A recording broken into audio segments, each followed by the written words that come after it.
হরে কৃষ্ণ। সবাইকে কৃষ্ণ প্রীতি ও শুভেচ্ছা।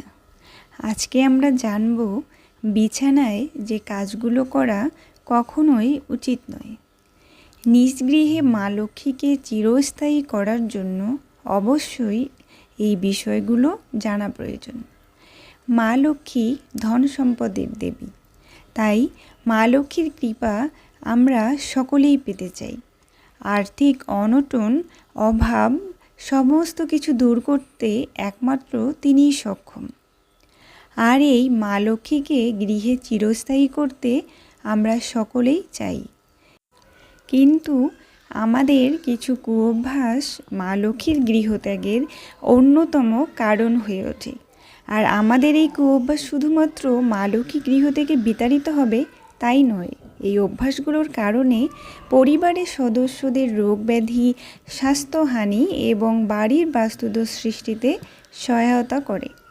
তাই চেষ্টা করা উচিত এই সমস্ত কুঅভ্যাস থেকে দূরে থাকতে।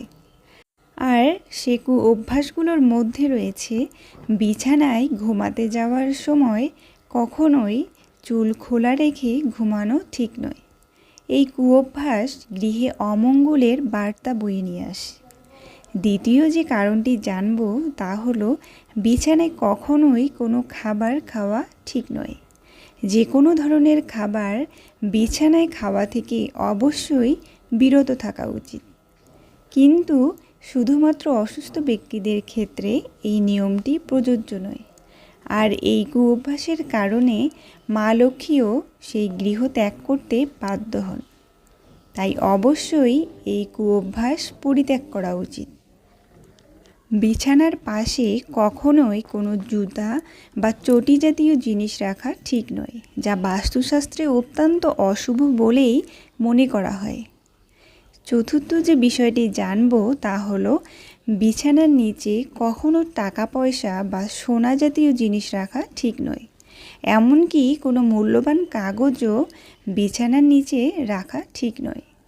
বিছানায় কখনোই কোনো শুদ্ধ জামা কাপড় রাখা উচিত না। বিশেষ করে যে জামা কাপড় পরে ঘরের পুজো দেওয়া হয় সেগুলো কখনো রাখা ঠিক নয়। বিছানাতে ঘুমানোর সময় মাথার পাশে কোনো ইলেকট্রনিক সামগ্রী রাখা উচিত না। এতে করে সবচেয়ে ক্ষতিকারক প্রভাব পড়তে পারে জীবনের উপরে। বিছানায় ঘুমাতে যাওয়ার সময় সুগন্ধি জাতীয় জিনিস ব্যবহারের ফলে অনিদ্রা জাতীয় সমস্যা দেখা দিতে পারে। তাই এই জাতীয় জিনিস ঘুমানোর পূর্বে ব্যবহারের থেকে বিরত থাকতে হবে। সবশেষে যে বিষয়টি জানব তা অবশ্যই মেনে চলা উচিত। বিছানায় কখনোই চুল আঁচড়ানো ঠিক নয়, যার ফলে মা লক্ষ্মী অনেক রুষ্ট হয়ে যান এবং সেই গৃহ ত্যাগ করেন।